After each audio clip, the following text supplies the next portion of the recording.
बिस्मिल्लाहिर्रहमानिर्रहीम, अस्सलाम वालेकुम। कैपिटल टॉक में खुशामदीद। एक तरफ हुकूमत की तरफ से एक नई आइनी तरमीम पार्लियामेंट में लाने की तैयारियां जो हैं वो नज़र आ रही हैं, और दूसरी तरफ सुप्रीम कोर्ट ऑफ पाकिस्तान में आर्टिकल 63A पर जो एक साबका फ़ैसला है सुप्रीम कोर्ट का, उस पर जो नज़रसानी का मुकदमा है उसकी समाअत शुरू हो गई है। और इस समाअत के दौरान सुप्रीम कोर्ट के जो ऑनरेबल जज साहबान हैं उनके दरमियान जो इख्तलाफात हैं वो खुल के सामने आ गए हैं, बल्कि उनके बहुत से नए पहलू भी सामने आ रहे हैं, और हर पहलू जो है उसमें से एक नई आइनी बहस का दरवाज़ा खुल रहा है। और एक और जो बहुत ही अहम डेवलपमेंट है वो ये है कि पाकिस्तान तहरीक इंसाफ ने न सिर्फ 2 अक्टूबर को मियाँ वाली और कुछ दीगर शहरों में एहतजाज की कॉल दी है, बल्कि 4 अक्टूबर को डी चौक इस्लामाबाद और 5 अक्टूबर को मीनार पाकिस्तान लाहौर में जलसे का ऐलान कर दिया है। क्या डी चौक और मीनार पाकिस्तान तक पहुँचना तहरीक इंसाफ के लिए मुमकिन होगा? ये सवाल इसलिए किया जा रहा है कि मुश्किलात जो हैं वो आपको पिछले दिनों में भी नज़र आई हैं और आइंदा भी नज़र आने का शदीद इम्कान या ख़दशा नज़र आ रहा है। तो गुफ्तगू के लिए आज हमारे साथ मौजूद हैं जनाब सेनेटर तलाल चौधरी साहब, जिनका ताल्लुक है मुस्लिम लीग नून से, और सेनेटर जनाब बैरिस्टर अली ज़फ़र साहब, जिनका ताल्लुक है पाकिस्तान तहरीक इंसाफ से। तो एक जो मामला बड़ा अहम है, क्योंकि अली ज़फ़र साहब आप इस जो केस का मैंने जिक्र किया 63A पे जो रिव्यू का जो मामला है, इस पर आप वकील भी हैं, तो मैं उसके मेरिट्स और डीमेरिट्स पे तो नहीं जाऊंगा, लेकिन जो इसमें से जजेस के इख्तलाफात का पहलू सामने आया है, आपको नहीं लग रहा कि इससे सिर्फ कुछ जज साहिबान की नहीं बल्कि पूरे इंस्टीट्यूशन की जो क्रेडिबिलिटी है उस पर सवालात खड़े हो गए हैं, और इसका जजेस को नहीं बल्कि हम सबको बहुत नुकसान हो रहा है? जी बिल्कुल, हामिद मीर साहब आपने दुरुस्त फरमाया। मेरे लिहाज से आइनी बुरहान अपना क्राइसिस तो हमारा है ही, लेकिन एक जुडिशल क्राइसिस भी हमारे सामने है, और बहुत संगीन किस्म का जुडिशल क्राइसिस है, जहां मुझे लगता है कि अब इतनी ज़्यादा शिद्दत इख्तियार करता जा रहा है कि ये वही रेपुटेशन ना हो जाए जो आपको याद है एक बार शहजाद अली शाह साहब के ज़माने में हुआ था, जब एक 3 मेंबर बेंच एक तरफ था और बाकी सुप्रीम कोर्ट एक तरफ था, और फिर वो एक फुल कोर्ट बैठा, और उसने फिर उसके बाद क्या हुआ वो हम सबको पता है जुडिशल तारीख़ में। लेकिन उस वक्त भी इसी तरह नज़र आए थे एक तरह से टेंशन जजेस के दरमियान, और इस बार भी ये नज़र आ रहे हैं शिद्दत बढ़ती जा रही है। और इसकी वजह ये है कि आपने देखा, सबसे पहले रिकॉर्ड पे है बात, तो रिकॉर्ड की बात कर सकते हैं हम। पहले आपने देखा कि जो एक कमेटी बनाई गई आइन के तहत और कानून के तहत, जिसको सुप्रीम कोर्ट ने अप्रूव भी किया कि एक कमेटी दुरुस्त है, उसमें ऑर्डिनेंस के साथ अमेंडमेंट भी हुई, और उसका सारा का जो जिस्ट है वो ये है कि जो चीफ़ जस्टिस साहब हैं और सीनियर प्यूनी जज हैं वो उसके मुस्तकिल मेंबर होंगे कमेटी के, और एक नॉमिनेटेड जज उसका मेंबर होगा, और ये 3 लोग मिल के अपनी मुशावरत से कंसल्टेशन के बाद वो फैसला करेंगे कि कौन से बेंच बनने हैं और कौन से केसेस लगने हैं उन बेंचों के सामने। लेकिन हमने देखा कि मसूद अली शाह साहब ने, जो कि उसके मेंबर थे और उसके नेम्ड मेंबर हैं कानून के मुताबिक, उन्होंने कहा कि मैं इसमें नहीं बैठ सकता, क्योंकि जो तीसरा मेंबर बनाया है चीफ जस्टिस साहब ने वो सीनियर मोस्ट क्यों नहीं है, यानी जस्टिस मुनीब साहब क्यों नहीं हैं, वो आपने उसको स्किप करके तो जस्टिस अमीनुद्दीन साहब को क्यों बना दिया। और उन्होंने उस मीटिंग में वो नहीं बैठे। वो मीटिंग जो हुई उसके मिनट्स भी रिकॉर्ड पे हैं।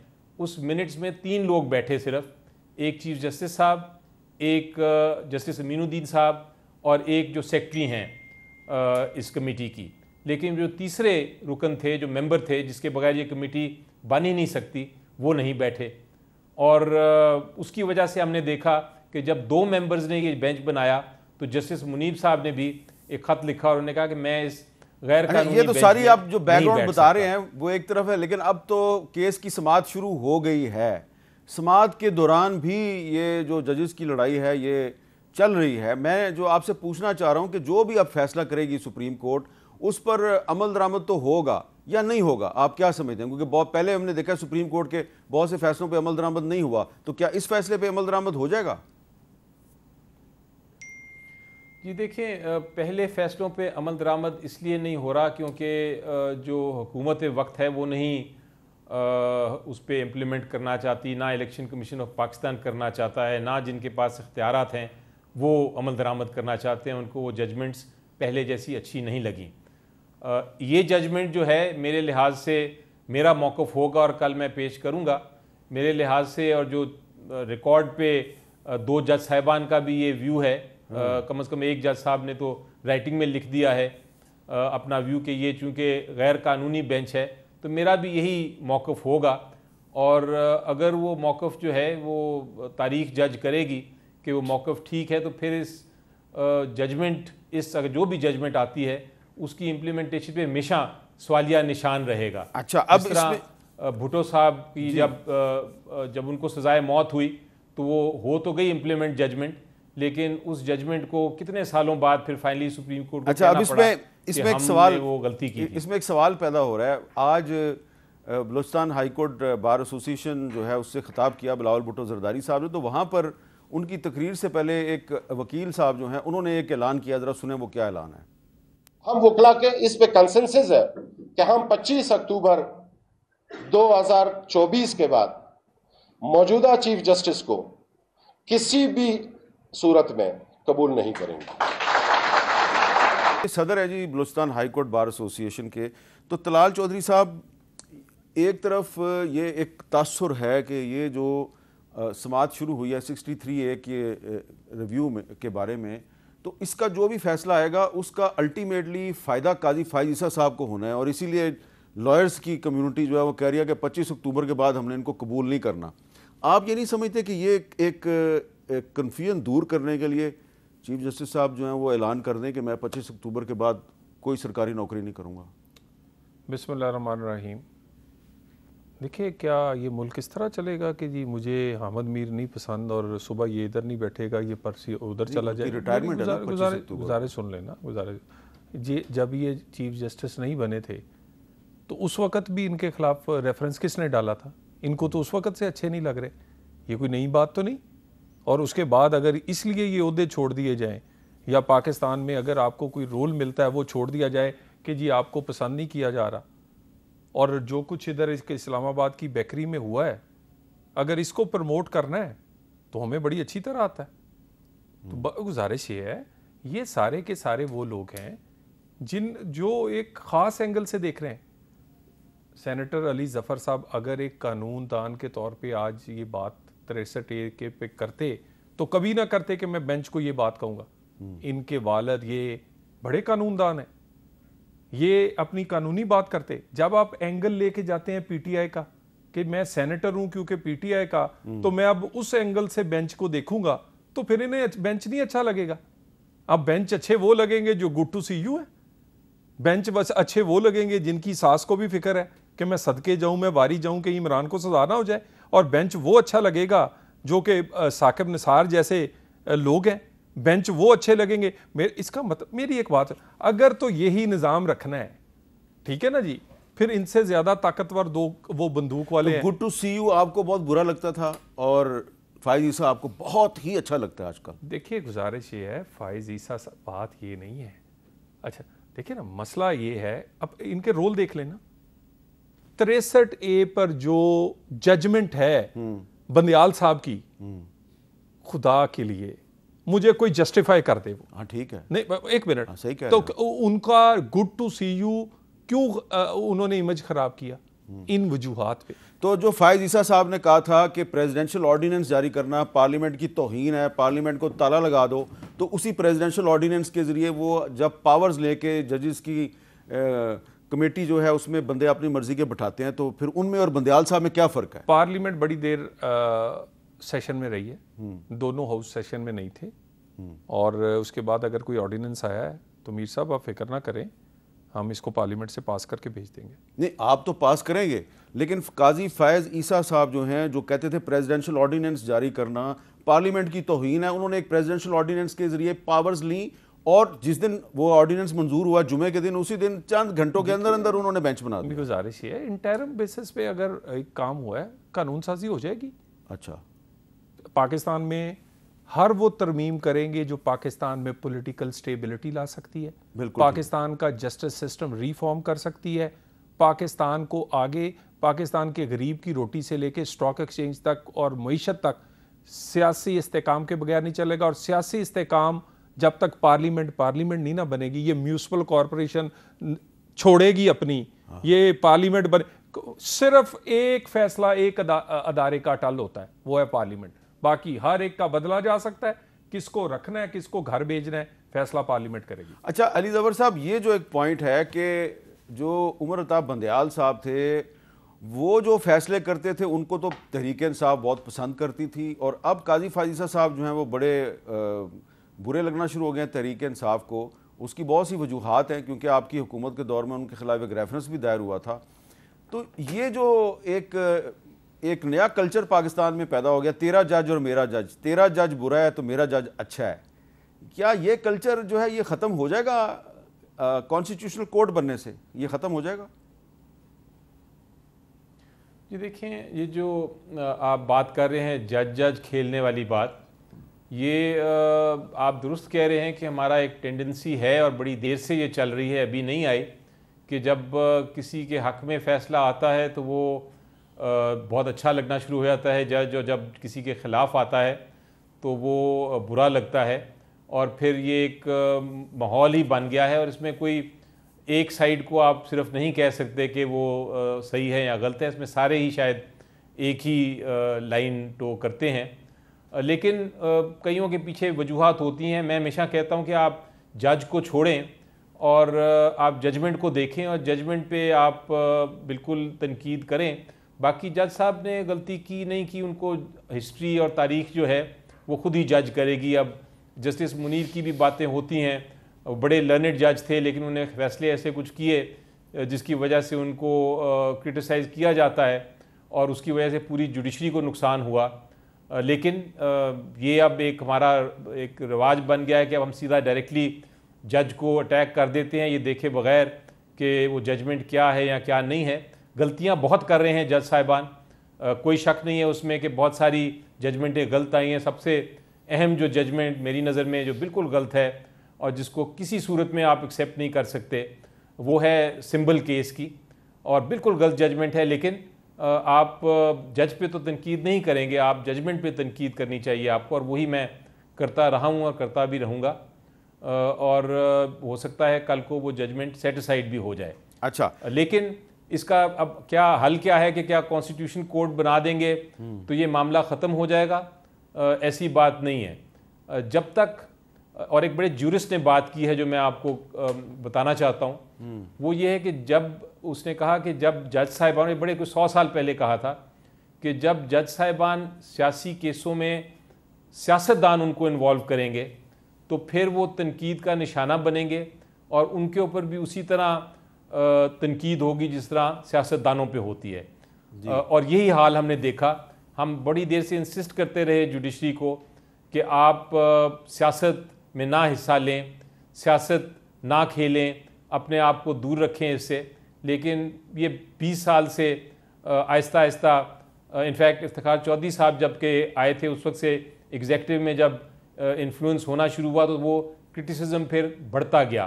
फिर सबसे बड़ी गलती मेरी नज़र में अदालत ने ये रिसेंटली की कि उन्होंने ओपन मीडिया में अपनी बहस शुरू कर दी दिखाना। जब लोगों ने ये देखना शुरू किया तो फिर ऑब्वियसली जब एक पब्लिक प्लेटफॉर्म पे आप आ जाएं तो फिर मैं भी बात कर सकता हूँ कि इस जज का ये ऑब्जर्वेशन दुरुस्त है या गलत है, और आप भी बात कर सकते हैं, फिर कोई रुकावट नहीं होती। और जब पब्लिक अरीना में आप आ जाएं बहस पे तो फिर आप हर चीज़ें कह देते हैं लोगों को, फिर वो कोई रिस्ट्रिक्शन या लिमिटेशन नहीं होती। और फिर उसके बाद फिर यही होता है जो अब आज हम देख रहे हैं कि फिर जजेस आपस में भी लड़ना शुरू हो जाते हैं और एक बड़ा क्राइसिस बन जाता है। अच्छा, और इस पे तो मेरी नज़र में कॉन्स्टिट्यूशनल कोर्ट जो है इसका आंसर नहीं है। आंसर ये है कि हमें सबको अपना एक चेंज करना पड़ेगा माइंडसेट। अच्छा, अब जुडिशरी को भी, पॉलिटिशियंस को भी, अवाम को भी, वुकला को भी। जब वुकला से हम पूछते हैं जी कि जो जजेस हैं इनकी लड़ाई की वजह क्या है, आप ज़रा हमें समझाएं, तो वो क्या बताते हैं, ज़रा सुने कुछ वुकला जो है वो क्या बता रहे हैं। बदकिस्मती है कि जजेस पोलिटिसाइज हो गए हैं या कर दिया गया है, और अब मसाइल ईगो पे आ गए हैं और एक दूसरे को नीचा दिखाने की बात हो रही है। मुतालबा ये करते हैं फुल कोर्ट मीटिंग बुला लें तो ज़्यादा बेहतर है। पहले भी फुल कोर्ट मीटिंग बुलाई गई थी तो खतूत ख़त्म हो गए थे। देखिए, ख़त लिखने की एक तो वजह असूली है। जस्टिस मुनीर का जो इख्तलाफ है वो उनका इख्तलाफ ये था कि जब 2 मेंबर कमेटी है तो उनको तो बेंच कॉन्स्टिट्यूट करने का इख्तियार ही नहीं है, और वो लिहाजा मैं इस बेंच पर नहीं बैठता। हर मुअज़्ज़ज़ जज जो है वो अपने अमल को जो है जस्टिफाई करने के लिए खतूत लिख रहे हैं। ये रवायत जो है मैं समझता हूँ कि इतनी सेहतमंद नहीं है।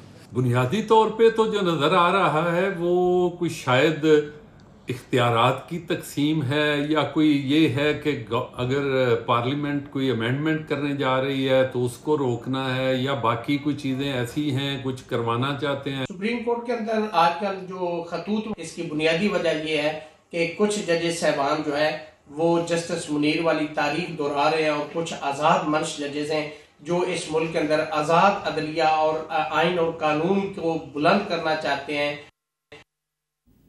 अच्छा, तलाल चौधरी साहब और भी बहुत से वकील जो उन्होंने बहुत सी बातें की हैं, मैं वो तो नहीं आपको सुनवा सकता, लेकिन एक इसमें जो तजवीज़ नज़र आ रही है कि फुल कोर्ट अगर बुला लिया जाए इस इशू पे तो फुल कोर्ट मसला हल कर सकता है। तो ये जो हम सवाल उठा रहे हैं जी कि जजों की लड़ाई क्यों हो रही है, तो ये सवाल भी ख़त्म हो जाएगा।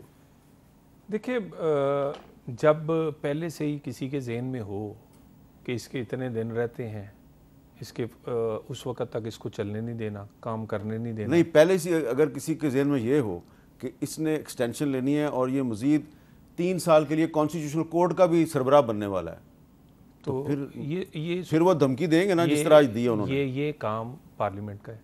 अच्छा, और पार्लियामेंट का काम, और पार्लियामेंट को, पार्लियामेंटेरियंस का और सियासी जमातों का पहला काम है कि वो कानून आइन की हिफाजत करें। तो तलाल साहब फिर देखें ना, फिर जो 63A का जो केस है उसका जो फैसला लिखेंगे काजी फायज ईसा साहब, तो उसका फ़ायदा तो फिर खुद उनको होगा ना, क्योंकि बाद में पार्लियामेंट ने अगर उनको कॉन्स्टिट्यूशनल कोर्ट का चीफ जस्टिस लगाना है तो वो तो फिर काजी साहब अपने फ़ायदे के लिए सब कुछ कर रहे हैं। 63A का जो फैसला हुआ है वो ठीक हुआ है, आप कह दें गलत हुआ है। हाँ। तो अगर उसको कोई बंदा ठीक करने जा रहा है नहीं तो वो आप उसको गलत कह रहे हैं, तो वो उसमें खुद क्यों बैठ रहे हैं? नहीं, कमाल हो, क्योंकि वो बेनिफिशियरी बनेगा ना उसके।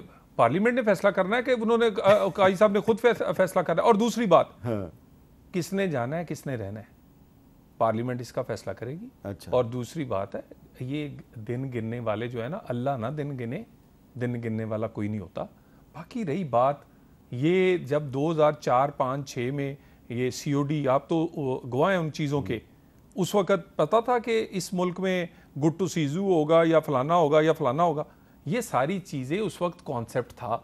अब मसला क्या है, सही चीज़ को भी इसलिए सही नहीं कहना क्योंकि बानी PTI जो है ना वो इस सही को भी सही नहीं कहने देता। PTI को छोड़ दें, मुझे ये बताएं, मुझे ये चार्टर ऑफ डेमोक्रेसी जो है उस पर ये पार्लियामेंट अमल दरामद करना चाहती है? बिल्कुल करना चाहती है, पूरे का पूरे चार्टर पे जितना हो सके, जितना हो सकता है जी।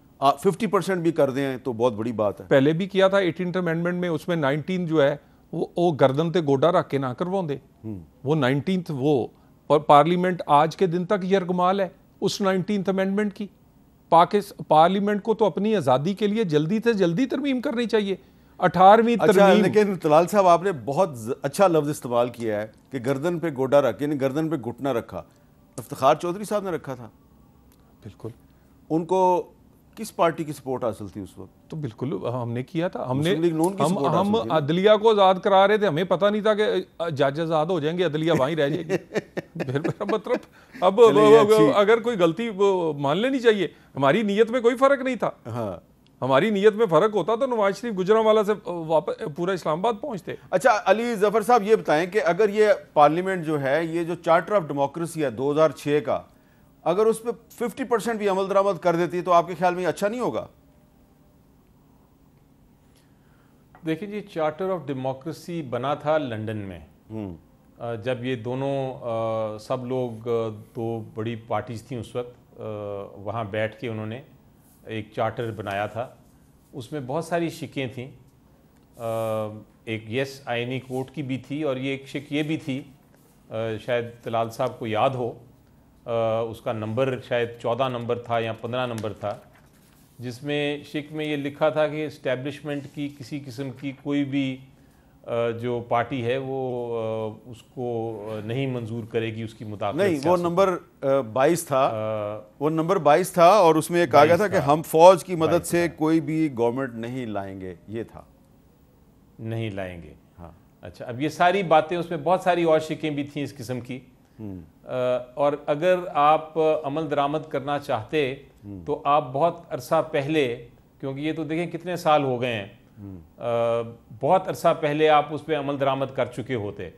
ये एकदम अचानक ख्याल आया कि हम कॉन्स्टिट्यूशनल कोर्ट बना दें, और फिर उस पर कोशिश की गई कि आप सेनेटर्स और MNAs को इकट्ठा करके एकदम यकायक पास कर दें। किसी ने ड्राफ्ट वो देखा भी नहीं हुआ था। उस कॉन्स्टिट्यूशनल पैकेज में 80 से ज़्यादा तरामीम थीं। उसमें ये भी कहा गया था कि हाई कोर्ट की ताकत ख़त्म कर दी जाए, सिविलियंस की मिलिट्री कोर्ट में ट्रायल हो जाए, मिसिंग पर्सनस का अगर कोई इशू आए और नेशनल इंटरेस्ट का मामला हो तो वो हाई कोर्ट उसको उसके बुनियादी हकूक़ इन्फोर्स नहीं कर सकता। ये भी उसमें था शिक। और इस किस्म की शिक थी कि कॉन्स्टिट्यूशनल कोर्ट बना जाएगा और प्राइम मिनिस्टर फैसला करेंगे कि उसमें कौन होगा जज।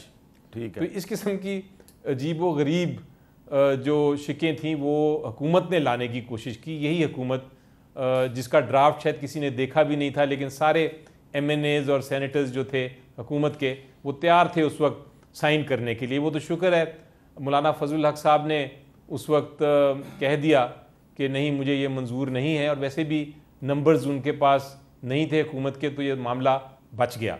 वरना ऐसी आइन को अमेंडमेंट्स नहीं थी, वो आइन को तोड़ने वाली बात थी। ठीक है। और अगर खुदा न खास्ता आइन टूट जाता उस अमेंडमेंट से तो नुकसान हम सबको होना था। वो तो अभी बचत हो रही है, और मुझे उम्मीद है कि ये जो केस जिसकी आप बात कर रहे हैं, ये फिर एक अटैम्प्ट हो रही है। और इस बार अजीब बात है और परेशानी की बात यह है कि इस बार इस्तेमाल किया जा रहा है सुप्रीम कोर्ट बार एसोसिएशन को।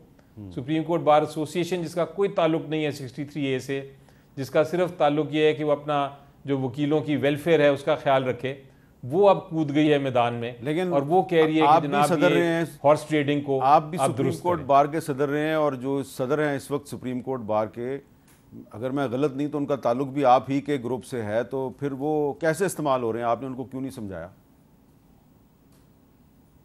जी, मैंने बिल्कुल समझाने की कोशिश की और करता रहूँगा, लेकिन बहरहाल वो इस वक्त बहस कर रहे हैं अपना, और as a president supreme court bar कर रहे हैं। उन्होंने आज ये नहीं कहा कि मैं एक वकील की हैसियत से कर रहा हूँ, वो एज ए प्रेसिडेंट कर रहे हैं। तो इसलिए वो मुझे परेशानी है कि वो पूरे वकला कम्युनिटी की तो आवाज़ नहीं है। वो शायद अपनी इंडिविजुअल कैपेसिटी में होते तो मैं कुछ ना कहता, या अगर वो किसी को रिप्रेजेंट कर रहे होते एक लॉयर पे तो मैं शायद कुछ ना कहता, लेकिन वो एक लीगल कम्युनिटी को प्रेजेंट कर रहे हैं, और लीगल कम्युनिटी इस मामले में एक पेज पे नहीं है। चलें, इस पर लीगल कम्युनिटी जो है वो उसको इस तरह रिप्रेजेंट करना दुरुस्त नहीं है। ये इस केस में हुकूमत अगर आती इसमें रिव्यू में तो वो अलग बात। आपने मौलाना फजलुर रहमान साहब का जिक्र किया, तो उनका ये कहना है कि हम तहरीक इंसाफ के साथ मिलके कॉन्स्टिट्यूशनल अमेंडमेंट के लिए एक ड्राफ्ट तैयार करेंगे, और उसके बाद वो ड्राफ्ट जो है वो हुकूमत के पास जाएगा। तो चार्टर ऑफ डेमोक्रेसी की बात हो रही है, तो हम ज़रा चाहेंगे कि इस पर मज़ीद बात करेंगे। क्या चार्टर ऑफ डेमोक्रेसी में कुछ ऐसे नुकात जिनको अभी तक अमल नहीं किया गया, जिन पर क्या उनको नई प्रपोज्ड कॉन्स्टिट्यूशनल अमेंडमेंट में शामिल किया जा सकता है? इस पर बात करते हैं वक्फे के बाद।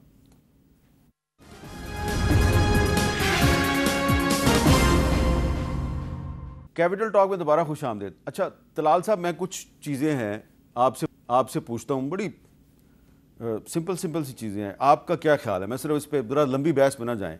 मसलन चार्टर ऑफ डेमोक्रेसी का पॉइंट नंबर 15 है, 15, कौमी और सूबाई असम्बलियों में chairman of public accounts committee को हिज़्ब मुखालिफ के लीडर अपनी अपनी असम्बलियों के लिए भर्ती करेंगे। आपके ख्याल में ये ठीक है, इस पर अमल दरामद होना चाहिए? बिल्कुल, क्योंकि कुछ सूबाई असम्बलियों में नहीं होता, कहीं पे होता है, कहीं पे नहीं होता। इस पर होना चाहिए, आपके ख्याल में होना चाहिए?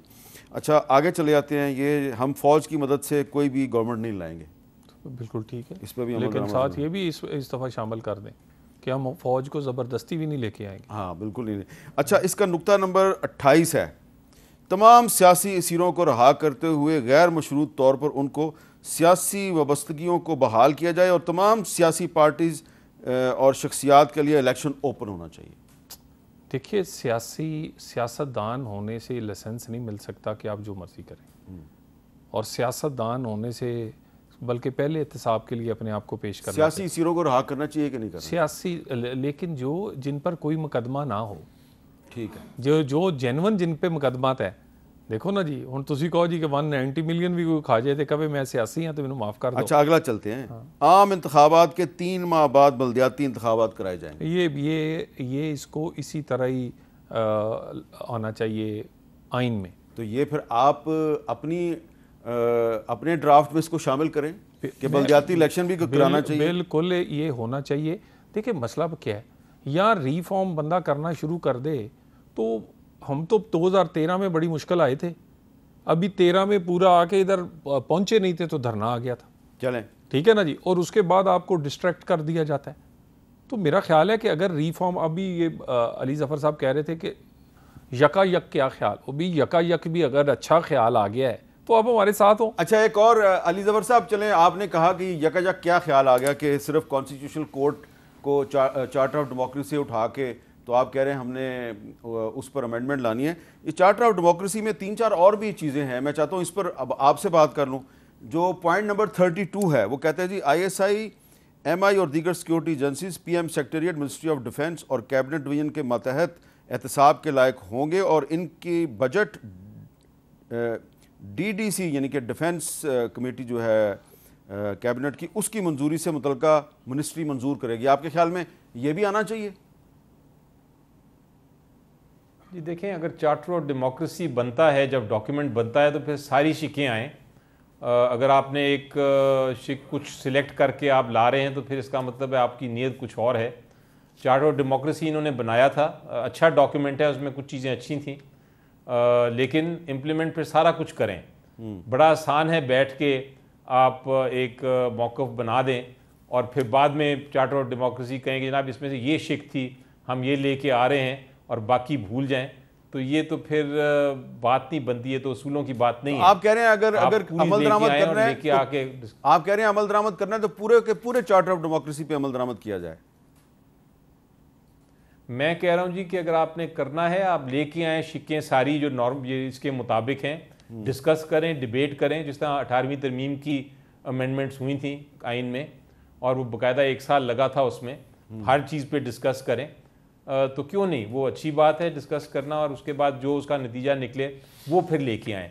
लेकिन जिस तरह ये कर रहे हैं पिक एंड चूज़, और जिस तरह जैसा मैंने बात की कि चार्टर ऑफ डेमोक्रेसी के बहाने 80 से ज़्यादा अमेंडमेंट्स ले आए, जो कि चार्टर ऑफ डेमोक्रेसी में जिनका जिक्र भी नहीं था, बल्कि शायद चार्टर ऑफ डेमोक्रेसी के वो मुखालिफ थी, वो उसके उल्ट थी, वो अमेंडमेंट जो लेके आना चाह रहे थे। तो इसमें आप अगर सिर्फ बहस करें, पर्सनैलिटीज़ निकाल के, तलाल साहब बार बार पर्सनैलिटीज़ लेके आ रहे हैं अपनी डिस्कशन में, मैं तो बात कर रहा हूँ असूलों की और प्रिंसिपल की और इवेंट्स की और डॉक्यूमेंट्स की।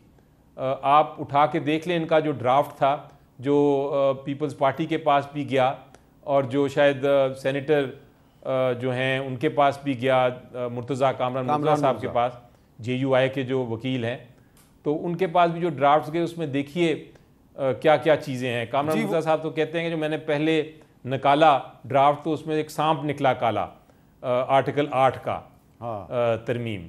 तो ये इस किस्म की ये वो मौलाना फजलुर रहमान साहब ने लेके आना चाह रहे थे। आर्टिकल 8 के अंदर जो प्रपोज्ड अमेंडमेंट्स थी, इजाफे थे, वो सारा बताया है। वो काला सांप नहीं था, बल्कि वो काला अजदहा था। सांप तो छोटी चीज़ होती है, वो अजदहा था। लेकिन अच्छी बात यह है कि वो सब ख़त्म हो गया और हुकूमत ने भी अब उस पर इसरार नहीं किया। तलाल चौधरी साहब, अब आपके मेहरबान और महबूब इमरान खान साहब जो हैं, उन्होंने तहरीक इंसाफ को हुक्म दिया है कि आपने 4 अक्टूबर को डी चौक इस्लामाबाद में एहतजाज करना है, यानी कि इधर मुजाहरा करना है यहीं पे। तो ज़ाहिर बात है हुकूमत उसकी इजाज़त नहीं देगी, तो फिर क्या होगा? क्या दोबारा इमरान खान साहब के पास जेल में कोई पार्टी जाएगी और उनको दरख्वास्त करेगी कि अपना ये ऐलान वापस ले लें आप? देखिए, सबसे पहली बात तो ये है, ये मेरा ज़ाती मौक़िफ़ है, हुकूमती मौक़िफ़ नहीं, कि सियासी जमातों से सियासी जमातों जैसा सलूक होना चाहिए। अच्छा, जो सियासी जमात जिसका बिहेवियर ही सियासी नहीं है और जिसका माजी ये बताता है कि वो सियासत की आड़ में ये सब कुछ वो अफरा तफरी है, उनके साथ ये एहतजाज का हक, जलसे का हक, सियासत का हक उन्हें होना ही नहीं चाहिए। मुझे ये बताएं मीर साहब, 126 दिन का धरना वो रिटर्न एग्रीमेंट था, आपको उस वक़्त हम दिखाया करते थे, उसकी आड़ में ये रेड जोन में आए। उसके बाद इसी सुप्रीम कोर्ट ने यह हुक्म दिया 25 मई 2022 को पूरे इस्लामाबाद को आग लगी। उसके बाद 9 मई हुआ। उसके बाद ये क्या बार बार ये नहीं कहते कि तहबाला कर देंगे, इनकलाब लेकर आएंगे। इनकलाब क्या है कि जिसमें कोई कानून आइन नहीं होगा, कोई ज़ाब्ता नहीं होगा, अब हमारी मर्जी चलेगी।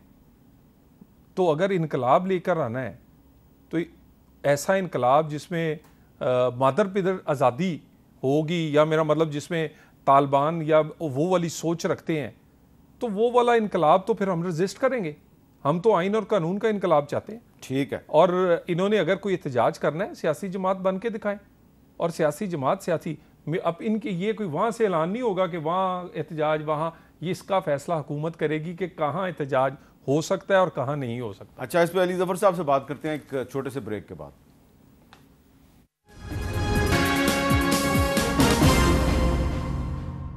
कैपिटल टॉक में दोबारा खुश आमदीद। अली ज़फ़र साहब, ये जो आपके खैबर पख्तूनख्वा के चीफ मिनिस्टर हैं अली मीन गंडापुर साहब, उन्होंने जो पिछले 2-3 दिन में बयानात दिए, उसमें बड़ी बहस हो रही है। और उन बयानात को सामने रखें तो क्या ये तलाल चौधरी साहब का जो मौक़िफ़ है उसमें वज़न नहीं है कि आप एक सियासी पार्टी की तरह बिहेव करें? क्योंकि आपके जो चीफ मिनिस्टर हैं अली मीन गंडापुर साहब, वो तो कह रहे हैं आप 1 गोली चलाएंगे, हम 10 गोलियाँ चलाएंगे। तो क्या इस किस्म के मौक़िफ़ की रोशनी में आपको डी चौक इस्लामाबाद में आने की इजाज़त दी जा सकती है? सबसे पहले तो हामिद मीर साहब, एहतजाज करना हमारा आइनी हक है और ये तो आपसे बेहतर कोई नहीं जानता। आपने तो इस पर बड़े आर्टिकल्स भी लिखे हैं और तबसरे भी किए हैं, तो वो तो बड़ा क्लियर है कि हमारा आइनी हक है, हर सियासी जमात का आइनी हक है, हर शख्स का, हर शहरी का एक हक है, बुनियादी हक है आइन के तहत कि वो एहतजाज करे।